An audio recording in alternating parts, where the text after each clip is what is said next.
Hello, hope my ramblings was not too much for y'all. That was quite a long part 1 and part 2 e-lecture.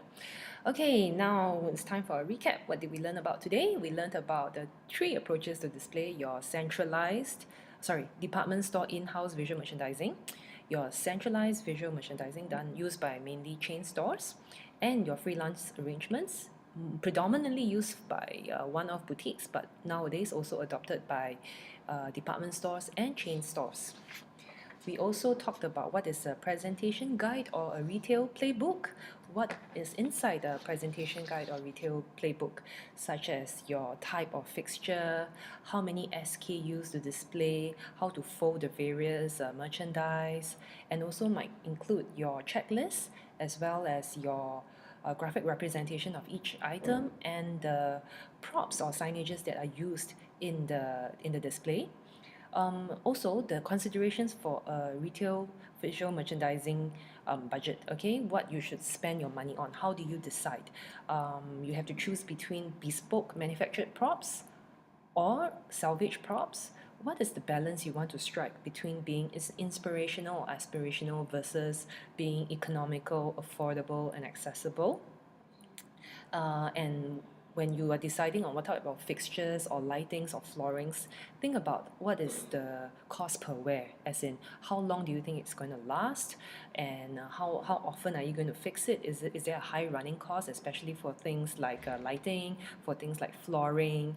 Certain bulbs have a higher running cost, even though they are cheaper at the outset, but certain lights like LEDs, they are more expensive, but they have a lower running cost in terms of efficiency and lower electricity bills. And flooring as well, your marble flooring, which is expensive and expensive to maintain, your carpet flooring, which is also relatively okay, not too expensive, not too cheap, but there's a high running cost. Or your cement flooring, very cheap, but you might need a lot of maintenance. Or your tile flooring, maybe a little bit more expensive, but it can be very hard wearing. Okay, we talked about the 6 stages in executing a display. Stage 1, selecting and preparing the merchandise, making sure you choose the most pristine merchandise. Assembling the props and merchandise, also preparing them like spray painting or certain effects, or changing the colors or wrappings around these props. Preparing the display space, making sure that if there's any painting that needs to be done, it's done. What sort of flooring, what sort of background.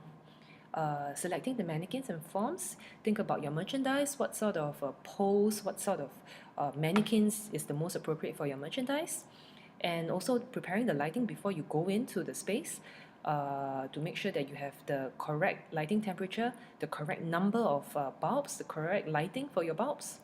And of course, installing the display, which is the most important part, to make sure that everything goes smoothly within time, to make sure that you don't miss anything out, by having a checklist and doing a final check before you leave the store, to make sure that there's no debris hanging around, no tools that could trip customers over, no unnecessary items in the display that shouldn't be there.